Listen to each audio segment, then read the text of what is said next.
My name is NYAMBURA.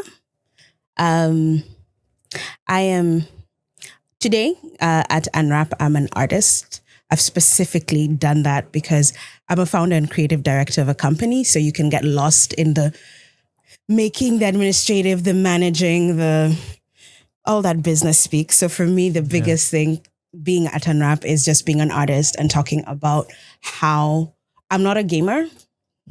Not a gamer. I'm quite old. So my games were like Taken. Tekken. Remember Tekken? Oh, yeah. No. We're a old. long time ago. We're old. When those were the only games. So we're old together. Yeah. So we're old together. Yeah, he's the youngest here. He's the youngest here? Okay. I'm 33 as reference. So Of reference, you can add a good decade. that's to all right. my- We're not that Yes. different. That's fine. So why I'm saying that is games are different now. Yeah. There's a narrative aspect to them that they never had before. Yeah. And then for me, being a woman who was interested in fighting, a lot of the female characters were definitely unrealistic in how they sounded. And so I chose not to play them. And then the guys used to play them because of the sounds they made. And I was like, yeah, game is not for me. But I loved games. I love the notion of interacting. I love when you have the cutscenes, I love that whole aspect. And because of that, I said, you know what, I'm gonna do this eventually. So I started my career in film. And so my art in film is writing primarily, although I've always wanted to be a director. I've always directed theater. So I went from theater and then screen. But I realized my art is writing. And that's how then I got interested in writing for games. So a long time ago when I was still associate producing, we worked next to Ubisoft in Montreal. And I was like, all those cool kids, when you're looking at people at the coffee shop and where do Ubisoft? And you're like, oh wow, I'm just making a documentary over here. How times change. And so, but I really wanted to do it. And I got a call once because this is when games were shifting into more narrative. And so that's why I said my primary art is writing and I'm here as an artist. I do have a company. It's called La Perle Noire Immersive. And we look at how to use multiple platforms to tell a story and have the story work in a transmedia way where the different art forms become different entry points to the story. So here at UNWRAP, I was presenting the Ground Screams to Whisper, and the Ground Screams to Whisper is a multi-platform game where you have the VR installation. So it functions as an installation, and then you can take it apart where you can have the graphic novella. It's an interactive graphic novella that tells you more of the story of the people that you're playing with in the VR installation. And then a mobile game that is about putting together the different constellations that form a part of the game, because we have a lot of lore about the stars from different cultures that are non-Western. So this was something that for the kids to play so that we can hit different demographics. That's me in a nutshell. As an artist, just kind of telling stories in different platforms. But that's what gaming become, right? Exactly. Yeah. More of the interactive stories and it keeps evolving in different ways. That's what we love as well, right? Yeah. It's an interesting way because you can go about it in different ways. Like the accessibility of certain, like you say, mobile games, you hit a completely different demographic than VR. So it's not something that gets explored as much in the games industry, which is usually just one product. Yeah. And when I started this, everybody was like, but you're not making, this doesn't make sense. And I said, okay, you don't understand it. I do. I'm not a crazy person yet. Well, you work in the games industry. You got to be pretty crazy. We're all a little bit crazy. Well, I'm not certifiable. I don't need to be in an asylum. But yet. But the whole thing was, but the thing is, I think is about finding your tribe and slowly, and then moving out of the usual. So the film guys were like, well, it's a long time ago. It was like, oh, it's like VR. What is that? And I'm like, it's something interesting. Don't look down on something just because your art form has been elevated. And then later the gaming people were like, is it on a console? I'm like, no, you touch a screen and you walk into it. It's like, what is that? I'm like, okay.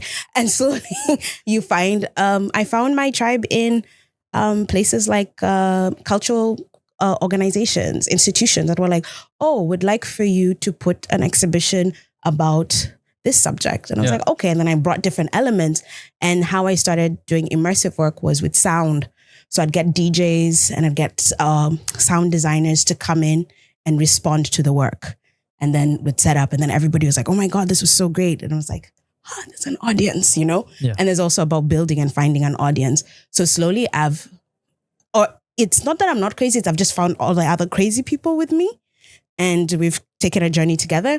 And that's how the interactivity, and I'm also interested in audience engagement. So how I got into film was because I started in Canada, in Montreal. And my first job was at a Inuit filmmaking company, and the Inuit are the Indigenous people of Canada from the polar region. And a lot of what they were doing is just taking their stories and putting them into film, and then like doing their own costumes and going to set up in museums. So film was not just a screen consumption, it was how people were interacting with it. And we always had to have a module for audience engagement. And so that's what I took with me, where, in my installation, the audience gets to then respond to the work. So we have the ancestral mapping workshop with the ground screams to whisper, where you get to look at the work. And then there's this craft station where people can draw and do all of this type of things and say, okay, this is my version. This is my story of the work. Yeah. So that's something I think that's also interesting, that it's not just interactive because you're touching the game or consuming the game or you're moving inside the game. It's interactive because you get to create something out of it, which is just being 5 years old all over again. Yeah. Because it's interesting what you say. Games used to be a very you get together thing, and then it kind of dissipated because we're not talking about you go to your friend's house and they have Tekken, but it's also the arcades before it. Yes. Like it used to be a place you had to go to, and then you kind of everybody started playing at home. It's still social, but it's different. But what you're doing is actually, it brings everybody back together again. And you also don't need to be an expert, because now what's happened is everybody's an expert. And that's why I think also... Everybody thinks there's an expert. Yeah, well, you know. That's what we do. But we're the real experts. We're the real experts. But you know, when you're playing alone, you have to play very well. But part of us getting together and playing Tekken or Mortal Kombat was we'd go to the friend who had enough money. The parents had enough money to buy the game. So we all went to the house and we didn't all play, but we all socialized. So we were either players or audience or the peanut gallery, you know, but it was deeply social, right? But now, and that's why I think even, you know, streamers make, you know, you're watching somebody who has an expertise at playing the game.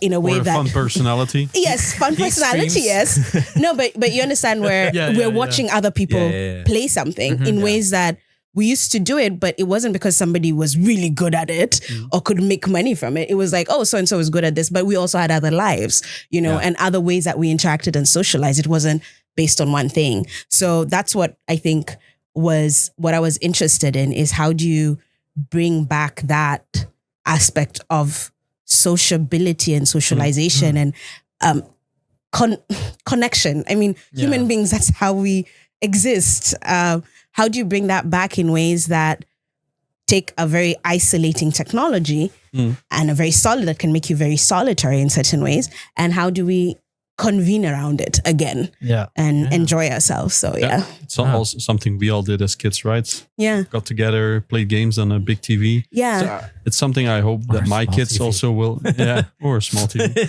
Something that my kids will experience as well, like, you know, bring a friend over, play some games. And we started even talking about how differently the constructions of houses has caused even more isolation, because before it was, if you're living in an apartment, okay, at least for me, we lived in apartments and there were only 6 units or 7 units of the apartment. So you were in a little village within, so you could be in each other's houses. But now an apartment complex has like 100 units. That's not a neighborhood. Those are people you should be scared of. You know, that notion of we are living together, but very atomized. And there's so many people in such way of housing that it's also in and out. So every time you kind of do connect, then a month later they might have moved out. They have moved out. So and you're like, I'm not going to invest. And it's also the function of our society. Like no one is able to work for like 5-10 years without thinking about where should I be going. It's a function of where we've arrived. But yeah, so the games are meant to be playful. They're meant to be transformational, and that's why we have the workshops after. We'll try and find a sexier name for them. The workshops for now. Interventions just sounds like we're taking people somewhere. Interventions sound like play shops. Yeah, arcade. Maybe we should just go back and say you get to be in the arcade, but you get to make the game. So yeah, that's where we're at, and being an artist for me is so important. So ask me about the art. You were So you were talking about Inuit game. How Inuits in working on projects interject their own folklore into it. Is it the same for you? Yes. So So my background in filmmaking is also within a school of cultural studies, which means you're reflecting on media as a cultural text. Like it conveys something. It conveys power. It conveys different social structures and yada, yada. All the boring and sexy things that we live in. And so for me, making a film isn't just about art. So again, we go back to our screenings. We used to have them. So we're from the School of Cultural Studies. We use media, we use film, we use sound, we use everything. And then we had the guys who went to the School of Fine Arts where they make cinema. We're making films, they're making cinema. And so we'd have these screenings. I swear being young is so much fun. Where we'd literally, it was a time where you'd see like ideologies clash, where the fine arts students went and made films with like candles burning, and that says about our, society. And then we're like going around making documentaries to change the world. We're like 21 to change the world because, everything's falling apart. And interestingly, someone like 20 years ago, there was one of my, I forget her name, but one of my school classmates made us a film on period parity. That's 20 years ago, which now we're actually talking about and actually discussing in the mainstream. Like it's no longer hidden or something that we don't talk about. So because of that, a lot of the work that I do is about injecting the stories that we don't hear about, the stories of ordinary people also. Because, a lot of history is told through, the victor's lens, and also the men in history, all these mythical figures. But, who are the everyday people? In order for us to have a revolution, yes, there were 3-5 guys who were always talking, but who are the rest of the people who stood up? Who are the rest of the people who continued and maintained that we had a revolutionary moment, something happens and continues? It's ordinary people. We only find the castles. Yeah, and so... And so who are those people? And that's how I got into thinking about my culture in Kenya. It's part of like 45 or 50 ethnicities. I can't remember. Kenyans don't come from me. I've forgotten my history. And where we have this mythology of the Mau Mau who fought the British colonialists. And there were these 5 guys, we have Kenyatta, we have Harry Thuku, we have all these men who did all these things. And okay, but who are the everyday people? And particularly because British colonial imperialism was based on finding places to grow what you call cash crops, coffee, tea, things to enrich the empire. And in where they came to set up what they ended up calling the White Highlands is where I come from. My ethnicity comes from. And the people who have the agricultural knowledge are women. So the people who used to work the land were women. The people who were forced to labor were women. And we don't hear of women. Yeah. We hear of them in like, there were some field marshals, like Field Marshal Muthoni, who is a big mythical figure, but she's, also an anomaly. Not all of them, but a lot of them were in what the British called very euphemistically colonial villages, but there were concentration camps. And so what happens was the women were in the concentration camps. They used to be forced to work in different plantations because that's how, as a colonist, you got your labor and then were able to sell. So all this within this space. But there were also ordinary people, everyday people who lived this life. And that's how I started thinking about the stories of different women who worked the land and how they get told about in colonial like newsreel is, women rioting, loyal chief assaulted. All these stories, I'm like, why were they rioting? First, were they rioting or were they like leading a revolution against a power? Also language matters. So that's how I got into doing the ground skims to whisper and developing the stories around that and looking at stories of ordinary people to represent different moments in that culture. And then one thing that we did was, because we come from the mountain and our soil is volcanic, it's red soil. So soil usually is seen as brown. Mm-hmm. So our soil is red. And red soil is considered very fertile soil where I'm from.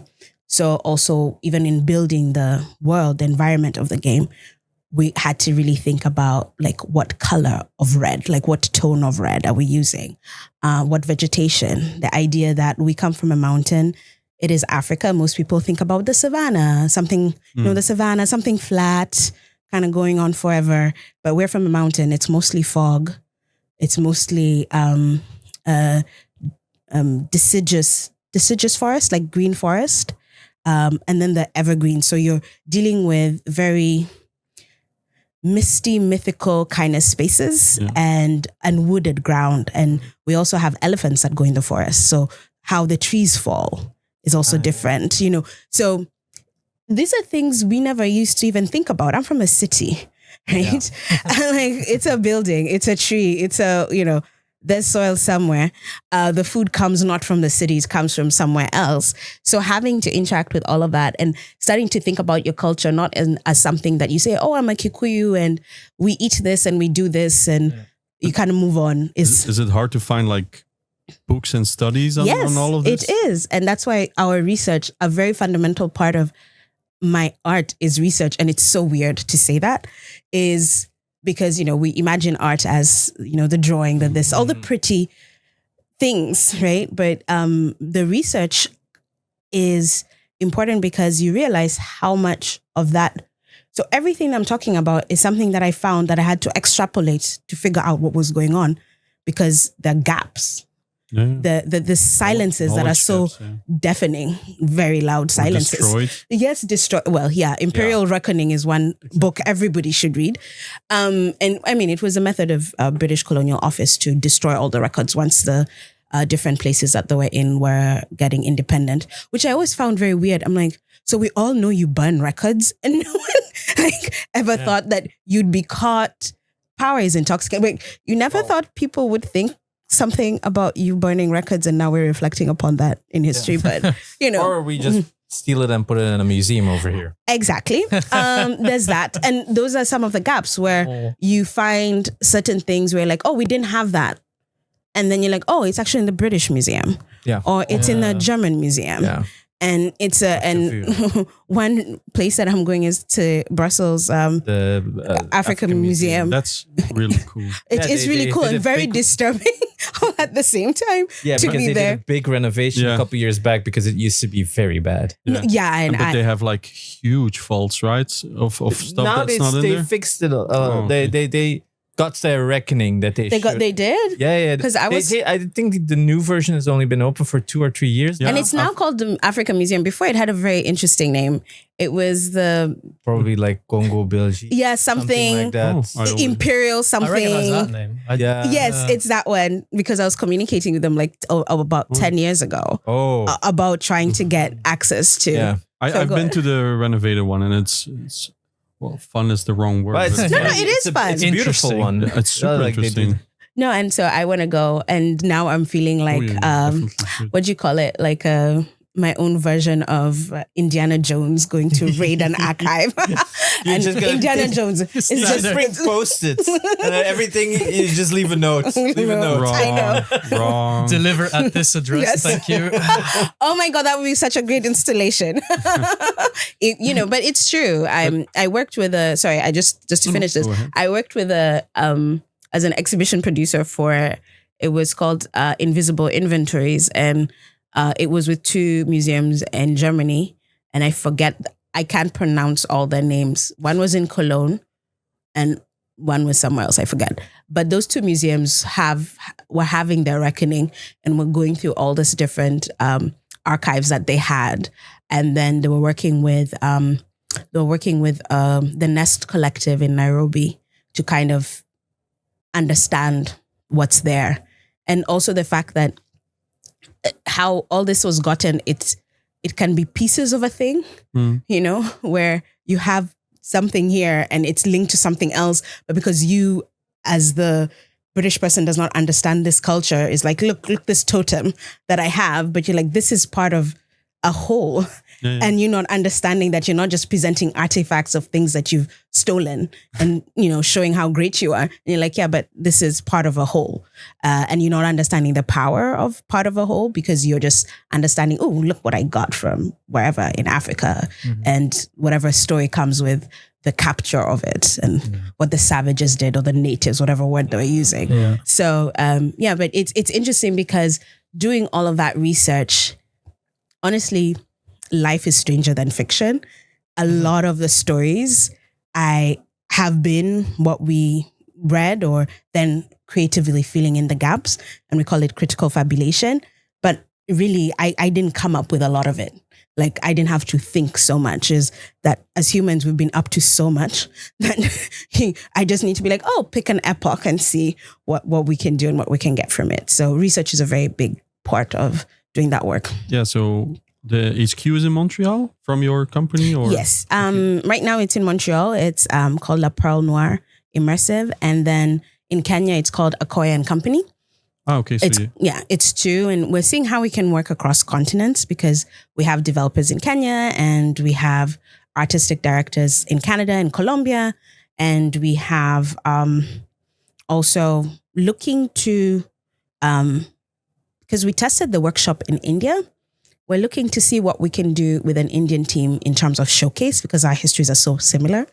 I mean, a certain aspect of it, a certain moment of British history. One. Yeah, the British one.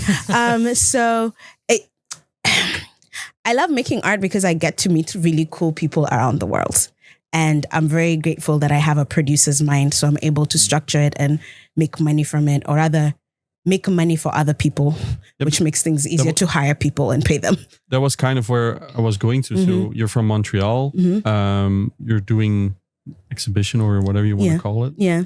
And it's such a specific market. Yeah. Like, was it hard for you to find like investment? But then you also mentioned you were also in Kenya. Yeah. So I must imagine that investors are like, okay, we like it, but yeah. So it's not easy, right? No, it's not. It's not an easy pitch. I mean, it is, but no, it isn't. For investors, it isn't. No, it isn't, because you're talking about investment. What I do, a lot of the work that we do has been commissions. So people have come to us so that we can establish an installation, and then we've been able to show them how to use the media. Now is the first time with Ground Screams to Whisper that we are working on our own IP that we will license to other places. But because we've been able to establish, an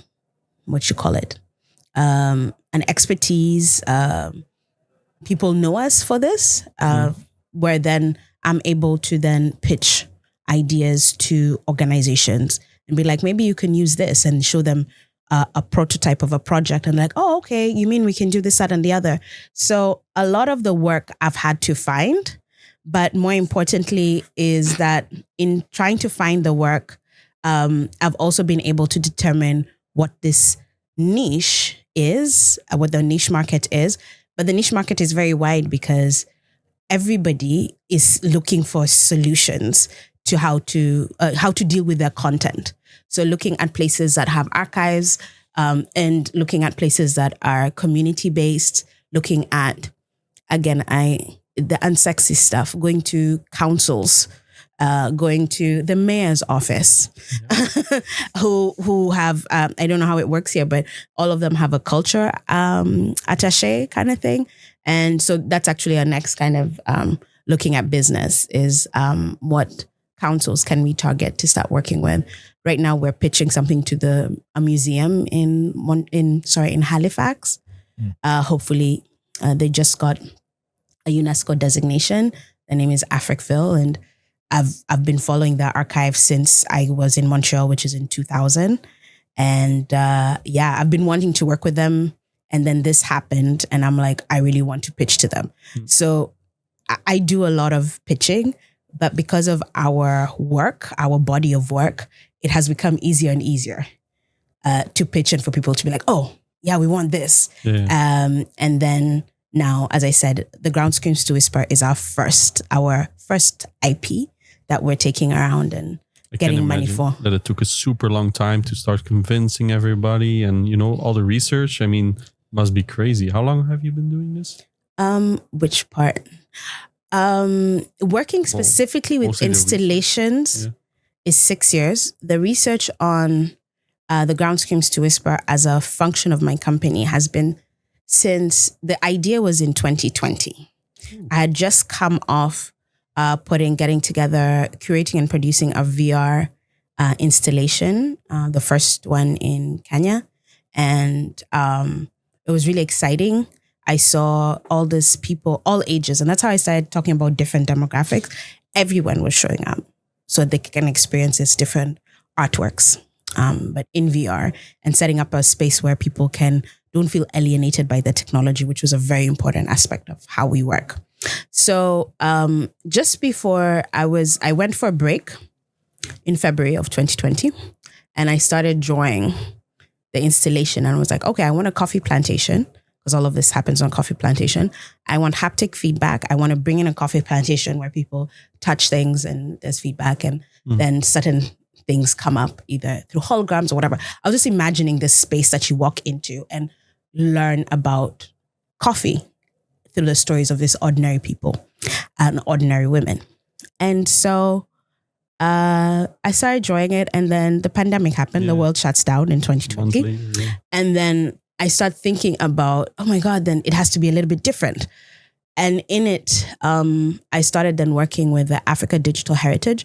So I also I don't do all my research. I start with research and identify like the gaps or the different threads that I want to follow.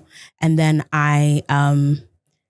this time I partnered with the African Digital Heritage, whose work is to literally do research on the erasure and the silences in archives, and particularly pre-colonial archives of Kenya and extending to different countries in Africa, and then just reaching back, because understanding that we have an oral history, how is it passed on? Who actually are the walking, living repositories of this history, unlike museums or other ways that Western culture has constructed how we look at history. So African Digital Heritage were my partner, and they had our first iteration was about 6 months of research. Then we took the research. Then I take the research and kind of write stories about it. And then we take the stories and say, okay, how is this played out? So how is this a game? How does this become interactive? That's what your passion is, right? The whole story writing? Yeah. So it's taken roughly since 2020 to 2023, because what are you in? 2024. Well, oh my God, it's November. Yeah. Really 25. So this year, the prototypes were ready this year in February, because we took them to New Delhi and tested them out. And that's where we kind of piloted the workshop, where we asked people to make art out of the interaction with the media, the installation. So 6 months, about 6 months research, 6 months production. This is prototyping. It isn't yet the thing, right? And so now we're moving into production. Now we're going to find out what that looks like. And it's probably going to be a year and a half before we do have it. Makes more sense to me than 6 months, Yeah, but for the prototype, because we needed to go, what I call market, we needed to show people what this looks like, how you at least have the idea of the immersion and all of that. I'm going to ask a super blunt question. Is it also super hard to get, like, let's say VR headsets and iPads or whatever you want in Africa? In Kenya, no. Because, for example, in Brazil, there's like an insane tax on imported electronics. Yeah. I have no clue. Actually, interestingly enough, bizarrely, because the creative and culture industries were seen as like a emerging industry where the youth can be employed and all of this type of stuff. I know for a certain amount of time, there was a reduction on taxes for this type of, for the equipment. And then a lot of a reason why I work in installation is I can break it apart. It can either be through VR or it can be through AR. And then it can also just be a video that you watch. And so it can work. It's like a bag. It's like make your own exhibition bag. Yeah. What tech do you have? Okay, you have all the tech, you get all the things. You have less of the tech, you don't get all the things, but we've adapted it to the different tech that we're around. So you don't also like give all the electronics with the license? No. Okay. Yeah. So I don't know. No. It's a great question. So that's why we set up in places. We have different types of spaces that we've set up in. So if a showcase space has a VR set and everything else, we have that. But if it doesn't, that doesn't mean we stop. We just have a different way that we exhibit and install. But because like you have to take the one off the shelf that works for whatever they have. You tick off the box and you get and that's, I've enjoyed working like that because it makes what you're doing, how do you call it? You makes it technologically agnostic, right? You can still enjoy this just in a different way, but you won't miss out on the story. And that's why we have different entry points in different media. Let's say you go to a museum and they don't have the electronics yet. What do you prefer? So you probably tell them like, hey, buy 20 VR headsets or whatever. What we do is... Or do you prefer tablets or... We can use tablets. So as I said, we literally have, depending on your technology, this is what... Yeah, but if they don't have any, like, what do you prefer to work with? That's what I'm saying. I don't. And that's why I do several different iterations of... Like, I love VR, but I don't care about it. Like, no, I love it because I don't care. Like, I don't care, but I love it. I love what it can do, but I'm not like film and cinema. Like, I'm not that person. It's, okay, you don't have, we have a this and we have a that. Or we don't have, we can play it off a mobile. So we have different iterations of it. And that's what's important to me. But if like, we work with different organizations and one of my tech partners has like license, deals with different providers. So the question is, can you go onto a CSR budget that we can link you up with and stuff like that?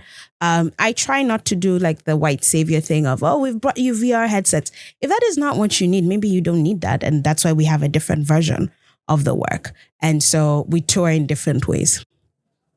Perfectly valid answer. Yeah. No, but it was very interesting because I don't know whether the tax is still down. I can't remember. But I remember there was a reduction on that. Okay. That's super interesting to me. Yeah. Because I know like Brazil is insanely big, but getting anything there like PlayStation or iPads, insane markups. Wow. They're like $5,000 there for a PlayStation 5. Yeah. So a lot of like, let's say middle class people can't even afford a PlayStation there. Those are not our problems. Yeah. So it's very fascinating because I would not I would not have thought that about Brazil. They're an exception, but I don't know anything about Africa, so I'm trying to learn. So. Yeah. No. Mm-hmm. So cool. That's how it is. Right. Cool. Epic. You've mentioned there was a shortage in 90s and early 2000s with decent representation of women in games. Mm-hmm. You're definitely doing your part in the cultural aspect of it. Do you also take into account like the gender representation in your stories? Or I'll say yes and no. I'll say yes because, to be honest, like it's happened. If you have, I think, a certain politic, it will show up in your work, right? So for me, even at developer level, my MVP developers are women. You know, the type of stories I have and the people who work with stories on me come from a certain politic. So that sorts itself out because we've done the work ourselves as humans and then said these are the things that we want to do. So even in my work, one of the characters is gender non-binary. And the reason for that is not just to insert a character that's gender non-binary. There's actually a ritual in my culture that allowed you to change gender that I didn't even know about. And I found very weird, you know, again, like history is bizarre. I found it in an anthropological text, in a text of a text as a line Like, oh, right. This and this happened and blah, blah, blah, and blah. But, and then you continue. We were doing 1, 2, 3 others and it continues in like, hold on. What's going on here? And a lot of my work, interestingly, my degrees are in media studies, but because of my subject matter, I was spending a lot of time in the anthropology section of the library, not in the media section of the library. So that was quite interesting. But what I do, because my politic is around really equity and justice and transformation. So I make the stories that I'm interested in. And again, I collect my crazy tribe. And then apparently other people are interested in that. And even people who are maybe mainstream in their thinking are like, wow, that's so unique. That's so interesting. And that's why I think it's really important if you get to work or be a writer or be all these things that you're able to tell a story, to think of where the personal is and where you're from. And like one of our responses is from Carolyn Stedman, and she's a new traveler that comes from the cultural grouping of Irish travelers. But the new travelers, she was talking about how just recently they've become an ethnicity, have a like language and ways and everything. And, if you hadn't spoken to her, she looks like a white person, if you may use that term. And the idea that even in the notions of whiteness, there are several ethnicities.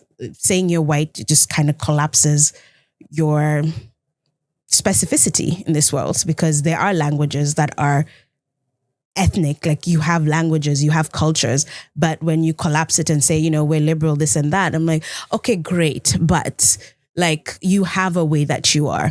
There are ways that you experience the world. You practice a certain culture in your home, whether you want to admit it or not. That's right there. And so not to think that because you're Western, that stops you from having cultures or things that you can tap into to see the world through a different lens. So because we are the people that we are, and how I work with different people is that a lot of representation happens, and there's a lot of justice that then happens in that, because the justice is not about necessarily holding anyone to task about it. It's about ensuring that we're representative of the story. So even if I'm looking at like in Montreal, it's a very multicultural space and everything else. But, the understanding is, this is white country, and these are the people who have started this country and everything else, the indigenous people and everything else. But then, but you have Scottish background. You have a background. White is not a background. What is your culture? And I think those interventions, now we can use that properly, interventions are important in people recognizing themselves in others and kind of practicing a humanism where we can see each other, like we're human together at the end of the day. So that is how all of that happens. And inevitably I end up having very mixed teams, like not, gender, ethnicity, sexuality. It just ends up happening because we're recruiting people who have a certain mindset. And they want to tell certain types of stories, but they come with different skills. Some are programmers, some are writers, some are producers, some are marketing, and you need marketing. So they get to do that. How big is your team? My team changes according to the project. So right now we are 6. There was a time when we were doing a really big project, we were 20. So how I run a company is for our new world, I would suggest people to recommend a book called The Company of One, where it teaches you how to structure your company according to your needs. And so for me, instead of saying we have 7, 10 employees and I'm working to churn things out, is who do I work with on a long-term basis? What projects come in? And therefore, how do we build a long-term strategy? And most of them are consultants, but how I'm not necessarily offering healthcare and all those things, is I'm offering a higher grade pay.